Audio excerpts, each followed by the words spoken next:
Ustaz. Dari Jember. Ya. Berapa orang rombongannya? Rombongan 7 orang, Ustaz. Ya, alhamdulillah. Pertanyaan saya, Berangkat jam berapa dari Jember? jam 9 malam. Oh, jam 9 malam. Iya. Sampai di sini? Jam berapa tadi? Jam setengah 8. Oh ya, alhamdulillah. Jember itu dekat ya. Dekatnya Bali, Ustaz. Lah yang di sini aja jam 9 baru datang itu.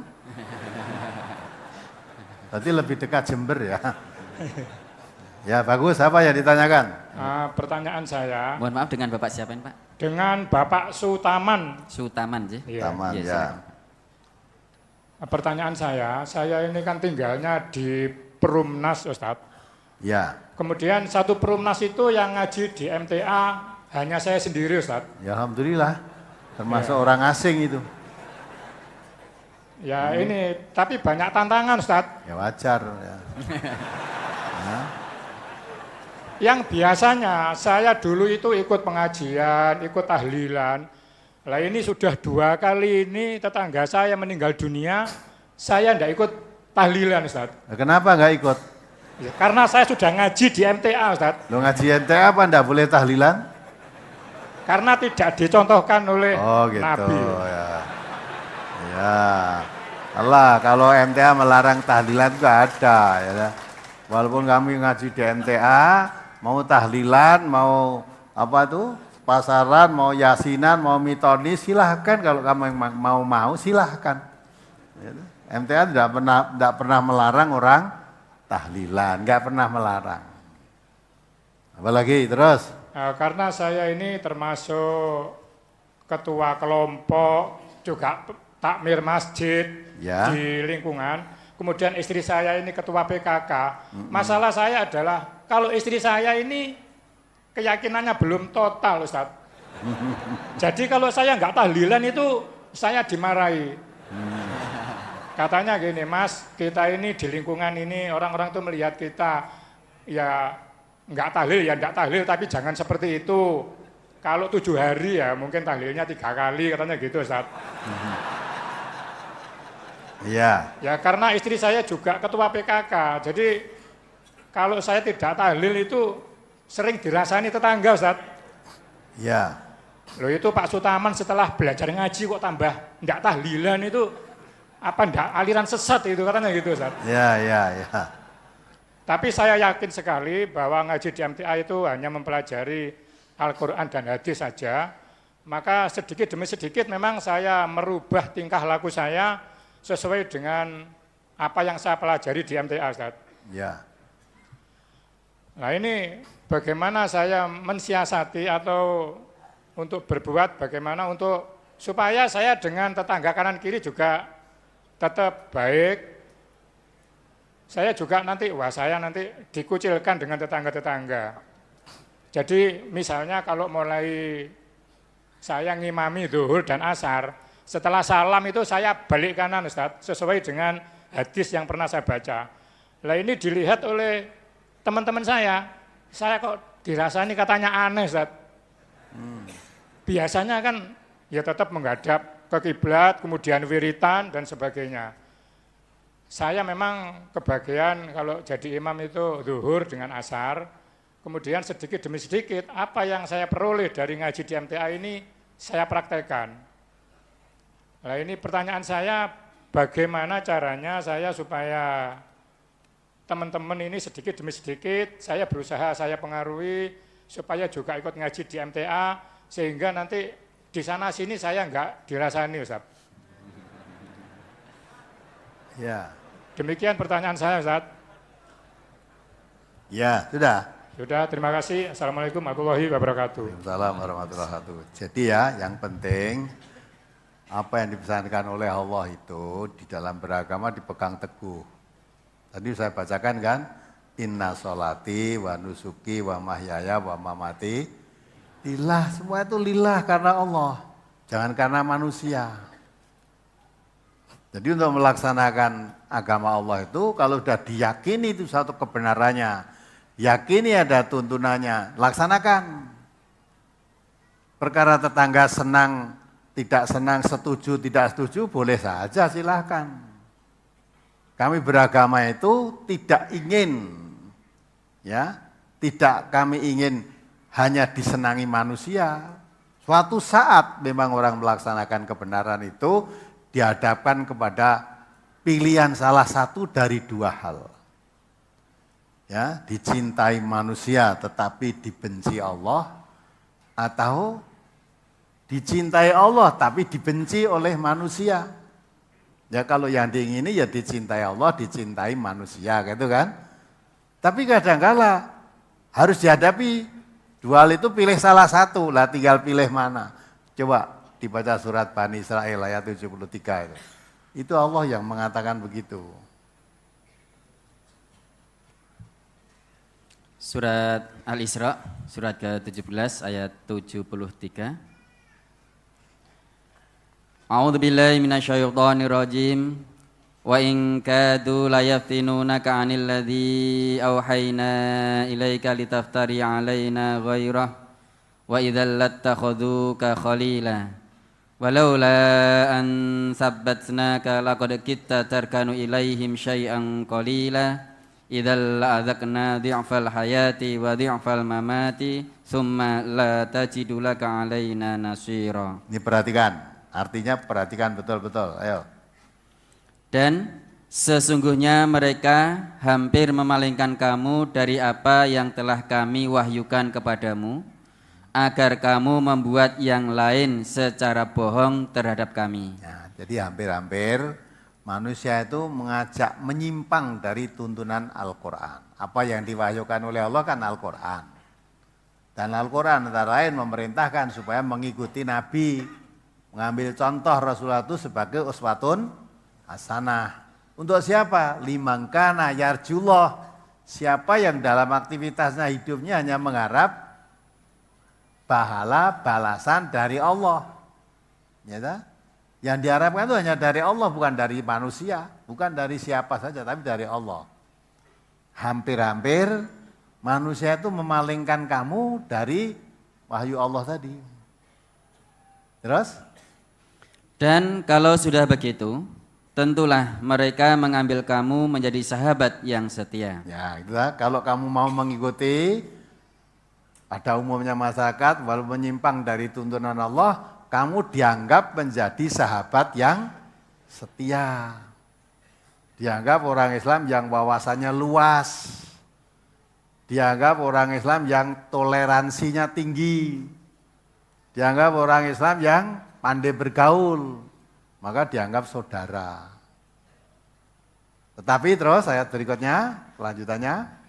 Dan kalau kami tidak memperkuat hatimu, niscaya kamu hampir-hampir condong sedikit kepada mereka. Nah, kalau tidak dikuatkan hatimu, iman, nanti tidak kuat imannya,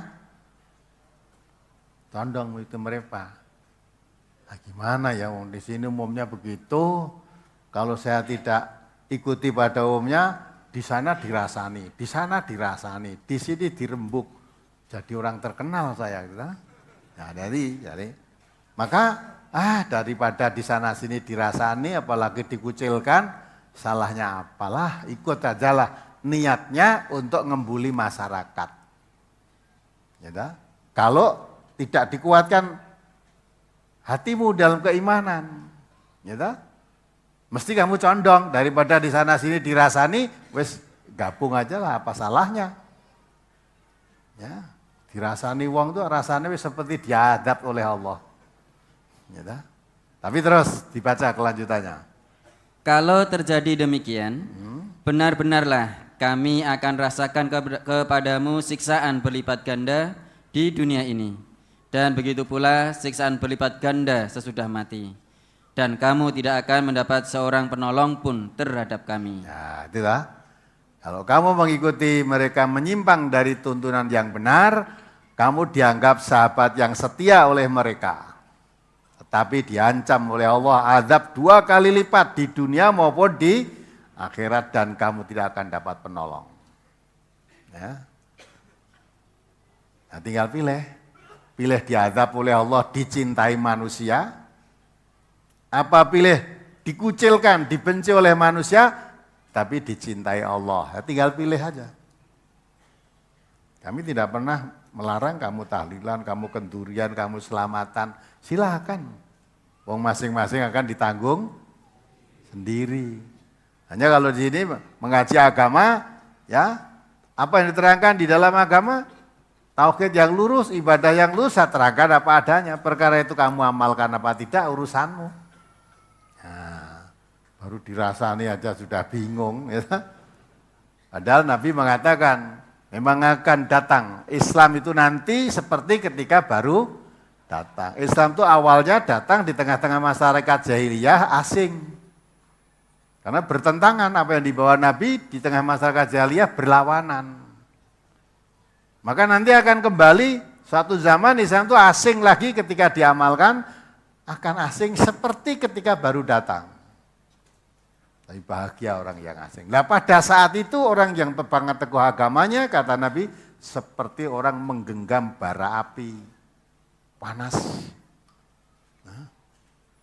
Tapi kalau kamu bikin enak, ya enak dirasani. Wong rasani itu ya percaya apa tidak, kamu buktikan. Orang rasani kamu, tahu dirasani, engko mbok parani wis meneng dhewe kok. Ndak usah disuruh, ojo ngrasani, ndak usah. Kono lagi rasan-rasan paranono kok ora meneng dhewe. Meneng tuh ya apik, assalamualaikum, bagaimana kabarnya? Baik, baik. Kok perkara lunga rasani neh ora krungu ya. Nah, dirasani itu kan dirasani orang melakukan kebaikan itu lebih baik daripada dirasani wong nindaki kejahatan. Ya ta? Mengurangi dosa. Dirasani orang aja sudah panas seperti itulah, apalagi nek dihukum oleh Allah nanti. Nah, gitu ya. Jadi betul. Luruskan niat dalam belajar agama itu jangan karena manusia. Dan saya katakan MTA ini setiap yang baru muncul di mana saja mesti banyak rambatan rintangan. Orang mau dirasani, malah ono sing di untuk yang dari Pak Kardi itu masih ada enggak ini? Ya lah itu, coba ngadek Mas. Nah, lihat itu potongannya. Itu dari Demak. Ya lah, tempatnya untuk kajian. Pengajian MTA di Demak sana. Didemo oleh masyarakat, yang demo juga orang Islam. Dipaksa, diberi waktu 3 hari, kalau kamu tidak menandatangani, jadi suruh menandatangani bahwa rumahnya tidak boleh ngaji dan MTA tidak boleh ada di Demak ini, dia suruh menandatangani. Tidak mau. Akhirnya, ya tekan terus, pergi di sini. Bojone ditinggal yang rumah. Nah, bojone nangis terus. Kemarin telepon, sebab kalau tidak mau datangani, rumahnya mau dibakar, mau dirusak. Nah, bojone nangis, kemarin telepon sambung saya. Gimana Bu, waktu saya telepon, disambungkan saya masih nangis. Lha pripun Pak Ustadz, wong gadah kula nggih mung niku meneh dirusak pripun. Katakan on dhisik lain ya ora di omah. Saya itu nek omahe diopong atau dirusak aneh ranti omah, nah ya ora apa-apa, ndak apa-apa, ndak usah ditangisi. Nanti dibuatkan rumah di surga. Udah, jadi nanti kalau rumah ibu mau dibakar atau mau dirusak, ndak usah dicegah, silakan aja suruh bakar. Suruh ngerusak udah, biarkan aja. Itu kan urusan kriminal, nanti kan ada urusan hukumnya ada sama polisi nanti. Nah, lah nek sampean wedi teng omah dhewe, anaknya di SMA MTA ini. Akhirnya apa kamu ke sini? Mboten kula teng griya mawon. Apa? Pun mboten nangis, mboten gitu. Udah. Tadi udah. Wah, tidak tiap pulang sampai sekarang. Ya. Jadi kalau itu untuk ngaji coba. Urang mung dirasani, ditekan, diparani, didemo kok. Ya. Apalagi cuma Jember dirasani penak wae. Bahkan ya kemarin diteror, entah tahu teleponnya Pak Hadi itu dari mana, diteror ada telepon, ini anakmu ditangkap polisi, ya kamu segera datang, kalau enggak, ya itu diancam itulah, kalau kamu minta tolong, inilah terus dia sanggup memberikan jalan keluar, nih tangkap polisi di mana? Bingung bapaknya, urung tahu untuk kaya ngono kuwi. Di sini bapaknya. Terus disaut Katino, terus ditanya, "Ndak, ini dari mana? Ditangkap polisi di mana anaknya?" Ya, pokoknya mau ditolong ndak? Kalau ditolong segera datang. Ya, akhirnya ya coba ya tutup ya, sebentar dulu, terus ditutup malah. Padahal anaknya sekolah di sini, anaknya ditelepon lewat kepala sekolah. Apa anak namanya ini, anaknya Pak Kadi dan teman ada apa masuk sekolah Pak. Terus anaknya disuruh telepon sambungi ke bapaknya guyang-guyu aja dah. Nah, ternyata anak saya di sekolah, lah kok dikabarkan ditangkap polisi di mana? Itu fitnah. Nah, itu berbagai macam. Gitu ya. Itu kenapa? Goro-goro ngaji. Ya, goro-goro ngaji. Nek omah dinggo kalangan judi ora enek wong suruh nanda tangani tidak boleh rumah saya dipakai judi lagi. Ndak, ora enek ngono. Aneh kan? Ini di tengah-tengah mayoritas masyarakat beragama Islam. Kalau sholat ya minta ditunjukkan jalan yang lurus. Tapi jalan yang lurus dikaji, kamu tidak ikut ngaji, tidak apa-apa. Tapi saya kepingin jalan, saya yang ngaji, itu tidak boleh. Saya tidak mau ngaji, kamu juga jangan ngaji gitu loh. Tapi wallahu mutimmun nurihi walau karihal musyrikun.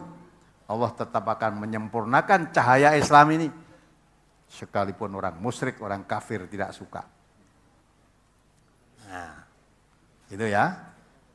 Jadi itu Bapak, terus tekan perkara istrinya tadi belum betul-betul masih takut begini begitu dinasihati. Jangan takut. Ya. Supaya tidak dirasani mbok kamu hidup di mana saja itu mesti ya, ada yang senang, ada yang tidak senang. Sing seneng ngrasani apik, sing ora seneng ngrasani elek. Supaya hidup tidak dirasani orang, uripo ning alas. Gitu ya? Di tempat kera-kera itu enggak ada yang ngrasani. Kalau di tengah-tengah manusia pasti yang senang memuji-muji, yang tidak suka macam-macam fitnah. Itu hidup di dunia apa? Maka jangan harap dicintai manusia, jangan harap takut dibenci manusia. Kita harapkan dicintai dan diridhoi oleh Allah. Itu yang kita harapkan.